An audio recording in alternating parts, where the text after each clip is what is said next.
Hey there, it's Baby Rizzo, and this time we're talking to the void. Anyway, today I'm going over Hell House LLC. Now, for this movie, I went in almost completely blind. I'd heard the movie brought up a few times online, but had never actually looked into it beyond remembering that most people gave it a recommendation. I knew it was a non-mainstream movie, since that's usually the topics it came up under, but both this one and Grave Encounters usually got mentioned in the same breath, so it intrigued me. And going in blind for this one is probably the best way about it, so I'll try to avoid too many overt spoilers for this one. But so far, I'd say this is probably my favorite movie, and also currently rated as the scariest movie I've seen so far this month. Several of the scenes were very effective. So the plot of this one is it takes place 5 years after a incident at a Halloween haunted house attraction, the Hell House. So it's kind of unclear initially what happened at Hell House. They indicate that there was a malfunction and several people died, but the fact that everyone was being very hush-hush and the government and local police was covering up a lot of the happenings caused a lot of conspiracy theories to run wild about it. This one picks up with a documentary crew trying to figure out what happened, as they do interviews and recover several tapes and security footage for the Hell House. And they have one of the original crew come forward to discuss the event.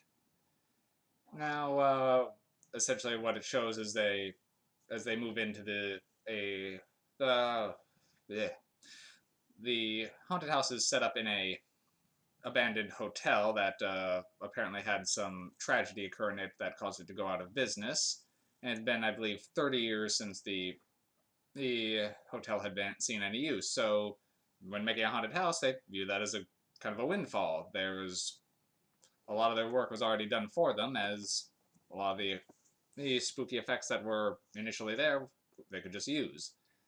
That said, as they eventually get the place more up and running, they begin staying there just out of convenience, and strange things begin happening at night. Mannequins start moving around, strange noises, and, well, a lot of other shenanigans, leading to some very intense scenes.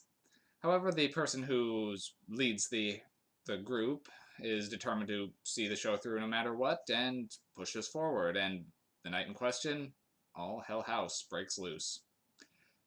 This one kind of sets up for a couple sequels where they seem to explain more about what's going on, but this one does stand alone pretty well. I do highly recommend this one. It's one of the better ones, definitely. I probably am preaching to the choir on that, if the choir is actually listening. If there were any downsides, if I didn't specify earlier, this is a found footage film, which does add a lot to this one, but the level of shaky cam on this one is pretty bad. In certain scenes, if you are prone to motion sickness, you might want to be prepared going into this one. It gets a bit shaky and jostly, and that's the main drawback here. Otherwise, Alex, the person who owns the group, he's a little grating. He clearly knows more what's going on, but he keeps really trying to strong arm his employees into keeping on through it. I know he's probably intended to be a little bit unlikable, but several times he became a bit much, but the rest of the group was definitely likable. I don't know if there's too much else to go into on this one, so this review is probably going to be a little on the shorter end, since when it's a good movie, there's usually less to talk about than if it's a bad one. And this one does have a rather simple premise, but it does deliver and is very effective.